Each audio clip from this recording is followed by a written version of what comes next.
Bismillahirrahmanirrahim. Assalamualaikum warahmatullahi wabarakatuh. Perkenalkan, nama saya Amran dari NRP 029 kelas 2 D4 LKA. Pada video kali ini saya akan menjelaskan tentang metode Hungarian yang merupakan salah satu dari beberapa teknik pemecahan masalah penugasan. Pada metode Hungarian yang saya akan bahas pada kali ini akan menjurus kepada masalah maksimisasi dengan case dummy. Sebelum masuk kepada contoh soal, alangkah lebih baiknya kita untuk mereview materi terlebih dahulu. Jadi dalam metode Hungarian ini terdapat dua contoh masalah, yaitu pada masalah minimisasi dan pada masalah maksimisasi. Untuk masalah minimisasi, contohnya adalah ketika suatu perusahaan ingin meminimalkan biaya produksinya. Pada masalah minimisasi ini terdapat dua kasus, yaitu yang pertama yaitu kasus yang normal, yaitu ketika jumlah baris sama dengan jumlah kolom, atau mudahnya kita sebut jumlah pekerja sama dengan jumlah pekerjaan. Kemudian ada kasus yang tidak normal, yaitu ketika jumlah baris tidak sama dengan jumlah kolom, atau bisa disebut juga dengan jumlah pekerjaan tidak sama dengan jumlah pekerja. Pada kasus tidak normal ini biasa juga disebut dengan dummy. Apabila terjadi hal seperti ini, yaitu dummy, maka ada dua kemungkinan. Yang pertama yaitu ketika baris kurang dari kolom, artinya jumlah pekerjaan lebih sedikit daripada jumlah pekerja. Maka pada kasus seperti ini kita akan menambahkan variabel dummy pada baris. Kemudian saat baris lebih dari kolom, atau bisa juga disebut dengan jumlah pekerja lebih banyak daripada jumlah pekerjaan, maka variabel dummy-nya ditambahkan pada bagian kolom. Untuk contoh tabelnya selanjutnya akan dijelaskan pada saat setelah penjelasan maksimisasi. Untuk masalah maksimisasi digunakan ketika ingin mencari keuntungan maksimal dari suatu perusahaan. Pada masalah maksimisasi ini juga sama dengan masalah minimisasi. Juga terdapat dua kasus, yaitu kasus normal dan kasus tidak normal. Untuk kasus normal yaitu ketika jumlah baris sama dengan jumlah kolom, atau jumlah pekerja sama dengan jumlah pekerjaan. Kemudian pada kasus tidak normal yaitu jumlah baris tidak sama dengan jumlah kolom, atau bisa juga disebut dengan jumlah pekerja tidak sama dengan jumlah pekerjaan. Pada kasus ini kita sebut juga dengan dummy. Pada saat jumlah pekerja lebih sedikit daripada jumlah pekerjaan, maka variabel dummy ditambahkan pada baris. Kemudian saat jumlah pekerja lebih banyak daripada jumlah pekerjaan, maka variabel dummy-nya ditambahkan pada kolom. Lebih jelasnya kita lihat tabel seperti berikut. Ketika jumlah pekerjaan lebih sedikit daripada jumlah pekerjaan, maka variabel dummy-nya ditambahkan pada baris. Kemudian ketika jumlah pekerja lebih banyak daripada jumlah pekerjaan, maka variabel dummy-nya ditambahkan pada bagian kolom, seperti pada tabel yang saya buat ini. Untuk langkah penyelesaian pada masalah minimisasi maupun pada masalah maksimisasi, metode penyelesaiannya itu hampir sama. Yang membedakan hanyalah pada langkah kedua setelah penyusunan pada tabel, yaitu pada masalah minimisasi, pada langkah kedua yaitu kita akan menentukan nilai terkecil pada baris. Sedangkan pada masalah maksimisasi, kita akan menentukan nilai terbesar pada baris, yang mana dari kedua nilai tersebut akan membuat masing-masing pada tabel, yaitu pada bagian kolom itu akan mempunyai nilai 0.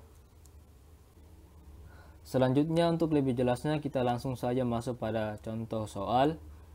Pada contoh soal ini ada sebuah manajer pemasaran sebuah industri maka pakaian mempunyai 4 orang karyawan pemasaran yang akan diminta untuk memasarkan 5 buah jenis produk, yaitu jas, kemeja, rok, blus, dan celana. Kepada halayak umum, masing-masing karyawan mempunyai kontribusi keuntungan yang berbeda-beda. Berikut adalah keuntungan masing-masing karyawan untuk setiap produk yang sudah saya masukkan pada tabel.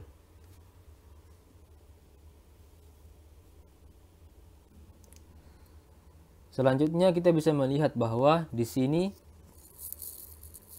jumlah pekerjaan itu ada 5, yaitu yang pertama itu jas, kemeja, rok, blus, dan celana. Sedangkan karyawan yang akan digunakan untuk memasarkan itu hanya ada 4, yaitu A, B, C, dan D.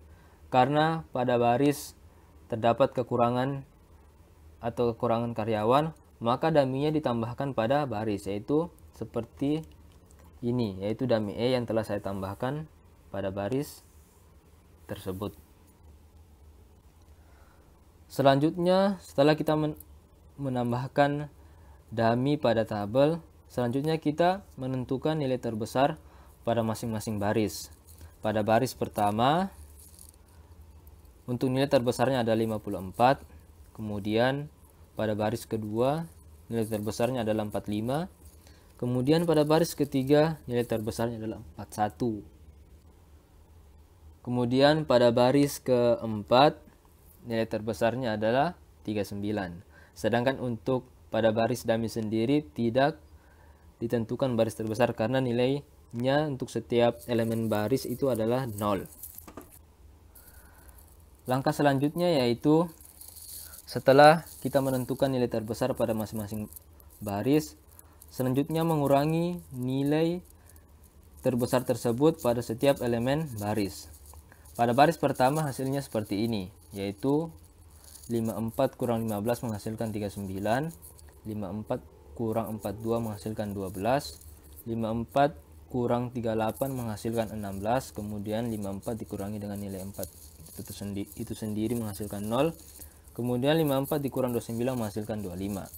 Kemudian pada baris kedua dengan nilai terbesarnya adalah 45, kita kurangi pada setiap elemen baris kedua, yaitu 45 kurang 45 menghasilkan 0, 45 kurang 19 menghasilkan 26, 45 kurang 27 menghasilkan 18, 45 kurang 32 menghasilkan 13, kemudian 45 kurang 20 menghasilkan 25. Kemudian pada baris ketiga dengan nilai terbesarnya adalah 41, kita kurangi nilai 41 tersebut pada setiap elemen baris ketiga, yaitu 41 dikurang 21 menghasilkan 20, 41 kurang 30 menghasilkan 11, 41 kurang 41 menghasilkan 0, 41 kurang 39 menghasilkan 2, 41 kurang 23 menghasilkan 18. Selanjutnya pada baris keempat dengan nilai terbesar adalah 39. Kita kurangi nilai terbesar tersebut pada setiap elemen baris keempat, yaitu 39 kurang 39 menghasilkan 0, 39 kurang 28 menghasilkan 11, 39 kurang 16 menghasilkan 23, 39 kurang 22 menghasilkan 17, kemudian 39 kurang 18 menghasilkan 20. Selanjutnya kita lihat hasilnya pada tabel. Kita lihat pada masing-masing kolom.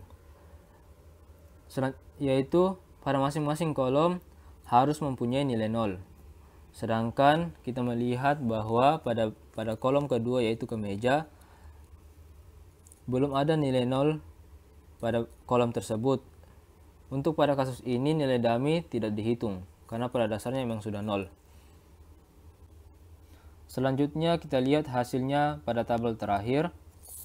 pada masing-masing kolom harus mempunyai nilai 0, kecuali pada dummy E. Kita lihat pada kolom kedua yaitu kemeja, itu belum terdapat nilai 0-nya. Maka untuk membuat pada kolom 2 itu mempunyai nilai 0, kita tentukan nilai terkecil pada elemen kolom 2 tersebut, yaitu 11 yang sudah saya lingkari. Yang kemudian pada setiap elemen kolom kedua ini kita kurangi dengan nilai terkecil yang telah saya lingkari ini. Hasilnya yaitu 12 dikurang 11 menghasilkan 1, 26 dikurang 11 menghasilkan 15, kemudian 11 dikurang 11 menghasilkan 0, kemudian 11 dikurang 11 juga menghasilkan 0. Selanjutnya, setelah hasil pada tabel pada masing-masing kolom itu telah mempunyai nilai 0, saya akan lingkari nilai 0 pada masing-masing kolom. Pada kolom keempat, nilai 0-nya terletak di sini. Pada baris kedua, pada kolom pertama nilai 0-nya terdapat pada sini. Kemudian di sini, dan di sini. Selanjutnya, setelah saya melingkari nilai 0 pada masing-masing kolom, selanjutnya adalah membuat garis horizontal maupun vertikal seminimal mungkin yang akan menutupi setiap nilai 0 yang telah saya lingkari. Maka dari itu, garis pertama saya akan tarik dari sini. Garis kedua dari sini ke sini. Kemudian garis ketiga dari sini ke sini. Kemudian garis keempat dari sini ke sini. Kemudian garis kelima dari sini ke sini. Sehingga solusi dapat dikatakan optimal apabila jumlah garis horizontal maupun jumlah garis vertikal itu sama dengan jumlah kolom ataupun jumlah baris. Seperti yang kita lihat bahwa jumlah kolomnya itu ada 5 dan jumlah barisnya juga ada 5. Dan juga pada garis yang telah saya buat ini juga terdapat 5 garis, yaitu garis pertama ada di sini, kedua di sini, ketiga di sini, 4 dan kelima, sehingga dapat dikatakan solusi sudah optimal. Selanjutnya, setelah solusi sudah optimal, strategi pemasaran pada masing-masing karyawan agar keuntungan pada perusahaan bisa maksimal, kita bisa lihat pada jadwal penugasan ini. Pada karyawan A ditugaskan untuk memasarkan blus, sehingga biaya yang akan didapatkan yaitu 54. Kemudian pada karyawan B ditugaskan untuk memasarkan jas, sehingga biaya maksimal yang akan didapatkan adalah 45. Kemudian pada karyawan C ditugaskan untuk memasarkan rok, sehingga biaya maksimal yang bisa didapatkan adalah 41. Kemudian pada karyawan D ditugaskan untuk memasarkan kemeja, sehingga keuntungan maksimal yang bisa didapatkan adalah 28. Kemudian pada karyawan D yaitu dummy, karyawan E yaitu dummy ditugaskan untuk memasarkan celana dengan jumlah keuntungan yaitu sama dengan 0. Sehingga keuntungan maksimal pada perusahaan ini untuk setiap karyawan yang memasarkan produknya masing-masing adalah 168.